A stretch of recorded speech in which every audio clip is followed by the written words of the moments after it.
স্পোর্টসে কিছু কিছু কামব্যাক থাকে যেটা আপনাকে ওই দলের সমর্থক বানিয়ে দেবে। মানে আপনি যদি কোনো দলের ডাইহার্ড ফ্যান আগে থেকেই থাকেন তাহলে তার কোনো কথা নেই, কিন্তু আপনি যদি নিরপেক্ষ ফ্যান থাকেন তাহলে ওই কামব্যাক দেখে দলটার ভক্ত হয়ে আপনি উঠবেন। আপনার মনে হবে যে না, এই কামব্যাকটা যেন একটা পূর্ণতা পায়। এবারের আইপিএলে রয়্যাল চ্যালেঞ্জার্স বেঙ্গালুরুর কামব্যাকটা ঠিক ওই রকমই হয়েছে। প্রথম ৮ ম্যাচের মধ্যে দলটি জিতেছিল মাত্র একটি খেলায়। তাদের কোনো সম্ভাবনা প্লে অফের শিরোপা টিরোপা এগুলো তো কোনো হিসেবের মধ্যেই তারা ছিল না।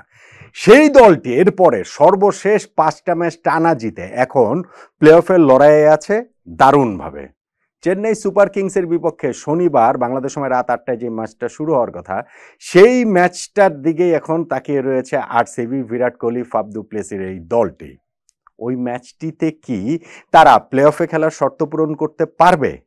এই যে আরসিবির যে রিভাইভালটা হলো, এই যে তাদের যে প্রত্যাবর্তন হলো, যে কামব্যাকটা হলো, এর পেছনে আসলে কারণগুলো কি কি? চলুন এই সব কিছু নিয়ে একটু আলোচনা করি। দেখুন, গতকালকেই হচ্ছে গিয়ে ম্যাচ শেষ হওয়ার পরে আমি একটা ভিডিও করেছিলাম যেখানে সানরাইজার্স হায়দ্রাবাদ ও গুজরাট টাইটান্সের ম্যাচটা বৃষ্টিতে ভেসে গিয়েছিল। এর পরপরই আমি একটা ভিডিও করেছিলাম যে আইপিএলের প্লে অফের লাস্ট দল হবে কোনটা। 3টা দলের প্লে অফ কোয়ালিফাই করা নিশ্চিত হয়ে গেছে, 3টা দলের বাদ পড়া নিশ্চিত হয়ে গেছে, মাঝখানে 4টা দল রয়েছে, তার মধ্যে কাগজে কলমের সম্ভাবনা থাকলেও 2টা দলের আসলে সম্ভাবনা নাই। বেসিক্যালি হচ্ছে গিয়ে প্লে অফের আগের প্লে অফে আরসিবি ভার্সেস সিএসকে এর ম্যাচটা, এবং সেইখানটাতে আমি তো আর ওই রকম পুরোপুরি হিসাব করিনি। ওই তাৎক্ষণিকভাবে আমি যে হিসাব করে বলেছিলাম যে ২০-২৫ রানে রয়্যাল চ্যালেঞ্জার্স বেঙ্গালুরু জিতলেই আসলে এই ম্যাচটা হবে, সেক্ষেত্রে নেট রান রেটে তারা আসলে প্লে অফে চলে যাবে। এরপরে আমি দেখলাম ভিডিওটা মানে প্রকাশ হওয়ার পরে দেখলাম বিভিন্ন ওয়েবসাইট ওইসব জায়গাতে, ক্রিকইনফো, ক্রিকবাজ ওইসব জায়গাতে আমি দেখলাম যে হিসাবটা, এক্স্যাক্ট হিসাবটা তারা দিয়েছে যে রয়্যাল চ্যালেঞ্জার্স বেঙ্গালুরু যদি আগে ব্যাটিং করে ধরেন ২০০ রান করলো, সেক্ষেত্রে তাদের 18 রানে কিংবা এর চেয়ে বেশি রানে জিততে হবে। আর যদি পরে ব্যাটিং করে সেক্ষেত্রে 18.1 ওভারে জিততে হবে, মানে 11 বল হাতে রেখে তাদের জিততে হবে। সো যেই হিসাবটা আমি করেছিলাম, আমি বলেছিলাম 20-25 রানে, এখানে হচ্ছে কি 18 রানে, মোরলেস হচ্ছে কি ওই একই রকম হচ্ছে। আর বলের হিসাবটা আসলে ওরকম মানে করতেই পারিনি।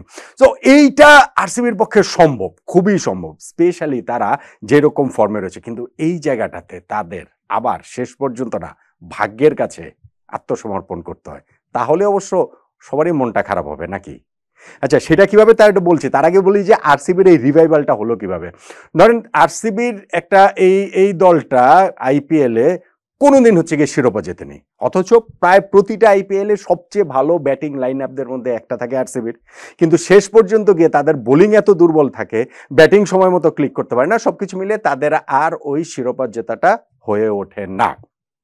এইবারের যে শুরুটা হয়েছিল টুর্নামেন্টের, সেই জায়গাটাতেও হচ্ছে গিয়ে ওই একই রকম স্ট্রাগল তারা করছিল, এবং ওইখানটাতেই কিন্তু ব্যাটিং বোলিং ইনফ্যাক্ট সব জায়গাতেই স্ট্রাগল তারা করছিল। প্রথম যেটা বললাম 8 ম্যাচের মধ্যে মাত্র একটা খেলা তারা জিতেছিল, সর্বশেষ 5 ম্যাচে যে তারা টানা জিতেছে। এই জায়গাটাতে ওই ব্যাটসম্যান বোলার সবারই আসলে রোল রয়েছে। দেখুন আরসিবি এখন এই মুহূর্তে গিয়ে তাদের হচ্ছে গিয়ে 5 জন ব্যাটসম্যানের কথা বলতে পারেন। ধরেন হচ্ছে গিয়ে Faf du Plessis, Virat Kohli, Will Jacks, Rajat Patidar এবং দীনেশ কার্তিক, এই 5 জন ব্যাটসম্যানের এই আইপিএলে তারা 200+ রান করেছেন এবং হচ্ছে গিয়ে 150+ তাদের স্ট্রাইক রেট। এই আইপিএলে আর কোনো দলের কিন্তু এরকম 5 জন ব্যাটসম্যানের এই রেকর্ডটা নেই। সো এই ব্যাটসম্যানরা একটা গুরুত্বপূর্ণ রোল প্লে করেছেন। বিরাট কোহলি এই দলের ক্যাপ্টেন না, কিন্তু সামনে থেকেই নেতৃত্ব দিচ্ছেন। ডেফিনেটলি তার ওই স্ট্রাইক রেট নিয়ে যতই কথা উঠুক না কেন, বা ওই ইন্ডিয়ার ওয়ার্ল্ড কাপ টিমে তাকে রাখা উচিত কি উচিত না এইসব আলোচনা থাকলেও, এই আইপিএলে এখন পর্যন্ত অরেঞ্জ ক্যাপ তার মাথাতেই রয়েছে। সর্বোচ্চ রান তার 661 রান তিনি করেছেন, এবং সেইটা হচ্ছে গিয়ে 66 গড়ে। স্ট্রাইক রেটটাও তার, ব্যাটিং স্ট্রাইক রেটটাও কিন্তু 155।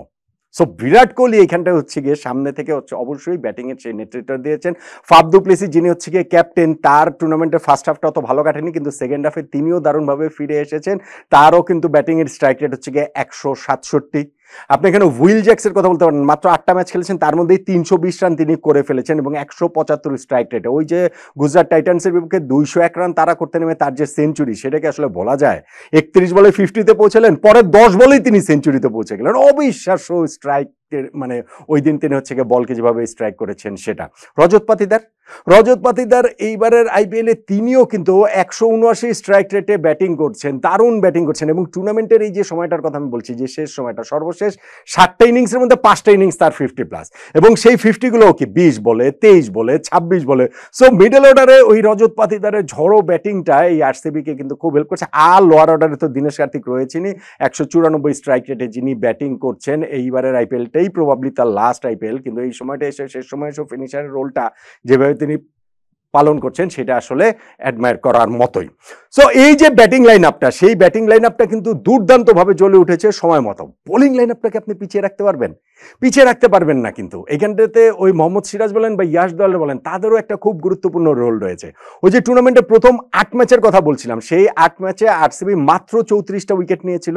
ওই সময় তাদের বোলিং অ্যাভারেজ ছিল 34টা উইকেট। ওই প্রথম 8 ম্যাচের আইপিএল এর সবগুলো 10টা দলের মধ্যে সবচেয়ে কম ছিল। ওই সময় তাদের বোলিং এর অ্যাভারেজ ছিল 47.5, সবচেয়ে বেশি এভারেজ ছিল সব দলের মধ্যে। তাদের ওই জায়গাটাতে স্ট্রাইক রেট ছিল হচ্ছে গিয়ে 26.5, সবচেয়ে বেশি ছিল। ইনফ্যাক্ট তাদের ইকোনমি যে ছিল 10.8, সবচেয়ে বেশি ছিল। লাস্ট 5 ম্যাচে এসে সেই বোলাররাই, সেই বোলিং লাইন আপই শেষ 5 ম্যাচে তারা 41টা উইকেট তুলে নিয়েছে। যেই অ্যাভারেজ ছিল 47.5, সেটাকে হচ্ছে গিয়ে 20.5-এ নামিয়ে এনেছে। যেই স্ট্রাইক রেট ছিল 26.5, সেইটাকে 14তে নামিয়ে এনেছে। যেই ইকোনমি ছিল ওভার প্রতি রান দেওয়া তাদের 10.8, সেটাকে 8.8-এ নামিয়ে এনেছে। এবং প্রত্যেকটাই হচ্ছে গিয়ে টপ 2-র মধ্যে রয়েছে, কোনোটা টপে রয়েছে, কোনোটা টপ 2-র মধ্যে রয়েছে। সো এই মোহাম্মদ সিরাজ, ইয়াশ দোয়ালদের এই বোলিং এরও কিন্তু খুব গুরুত্বপূর্ণ একটা রোল রয়েছে। এখন যখন খেলাটা চেন্নাই সুপার কিংসের বিপক্ষে, আইপিএল এর তারা ডিফেন্ডিং চ্যাম্পিয়ন শুধু নয়, তারা আইপিএল এর সফলতম দলও মুম্বাই ইন্ডিয়ান্সের সঙ্গে 5টা করে শিরোপা তাদের রয়েছে, এবং মহেন্দ্র সিং ধোনির দল, তাদের বিপক্ষে ম্যাচটা তো সহজ হবে না। হ্যাঁ, ধোনির দলের হচ্ছে কি এই সিজনটা তাদের হচ্ছে কি একটু আপস এন্ড ডাউনস এর মধ্যে দিয়ে যাচ্ছে। শেষ 5 ম্যাচের মধ্যেও তারা 2টা ম্যাচ হেরে গেছে, এবং সেটাও খুব বড় প্রতিপক্ষের বিপক্ষে না। সো ওই সব কিছু মিলিয়ে, এবং খেলাটাও যখন হবে আরসিবির ঘরের মাঠে, তখন বিরাট কোহলিরা প্লে অফে খেলার ক্ষেত্রে ফেভারিট, আমার কাছে ফেভারিট। আমি আগের ভিডিওতে বলেছি, এই ভিডিওতে আমি বলছি। আর যখন এখন স্পেসিফিক জানা যাচ্ছে যে না, 18 রানে জিতলেই হবে, অ্যাজুমিং যে 200 রান করে আগে ব্যাটিং করে, এটা একটু এদিক ওদিক হতে পারে, কিংবা ধরেন হচ্ছে কি 11 বল হাতে রেখে জিতলেই হবে, তখন কিন্তু আরসিবির চান্সটা অনেক অনেক বেশি বলেই আমার কাছে মনে হয়। কিন্তু ওই যে বললাম না, এই কামব্যাকটা হলে একটা দুর্দান্ত ব্যাপার হবে। প্লে অফে তারা চলে গেলে ইনফ্যাক্ট মানে এইরকম একটা কামব্যাকের পর শিরোপা জয়ের অন্যতম দাবিদারও হয়ে উঠতে পারে আরসিবি।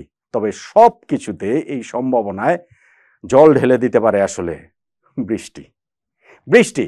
আরসিবির এখানে যে খেলাটা হবে তাদের হোম গ্রাউন্ডে, ওই বেঙ্গালুরুর ওই জায়গাটাতে হচ্ছে গিয়ে তুমুল বৃষ্টির পূর্বাভাস রয়েছে। শুধু বৃষ্টি না, মানে থান্ডারস্টর্মের পূর্বাভাস রয়েছে, বজ্র বৃষ্টির পূর্বাভাস রয়েছে। ফলে এই ম্যাচটা যদি বৃষ্টিতে ভেসে যায়, তাহলে তো আরসিবির সম্ভাবনাও আসলে ভেসে গেল। ওই যে 1টা পয়েন্ট পেলে, ওই 1টা পয়েন্ট দিয়ে চেন্নাই সুপার কিংস চলে যাবে প্লে অফে, আরসিবির আর কোনো চান্স থাকবে না। ইনফ্যাক্ট বৃষ্টি তো সার্টেনলি এই ম্যাচে মানে এক ধরনের প্রভাব ফেলবেই।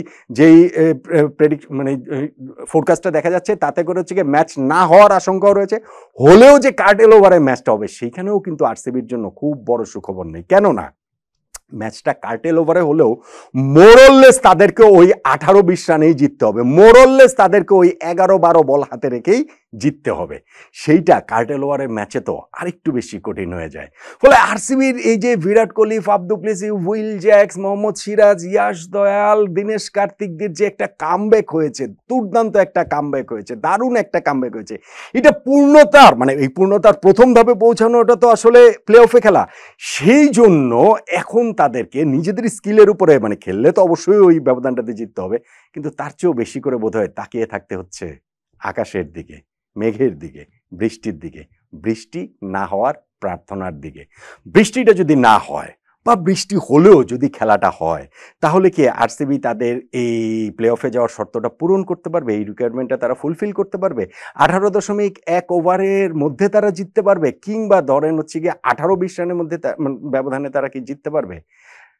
আমি কিন্তু আশাবাদী। আমার কাছে মনে হয় যদি খেলা হয়, তাহলে এই ব্যবধানে জিতেই বিরাট কোহলি, রয়্যাল চ্যালেঞ্জার্স বেঙ্গালুরু চলে যাবে প্লে অফে।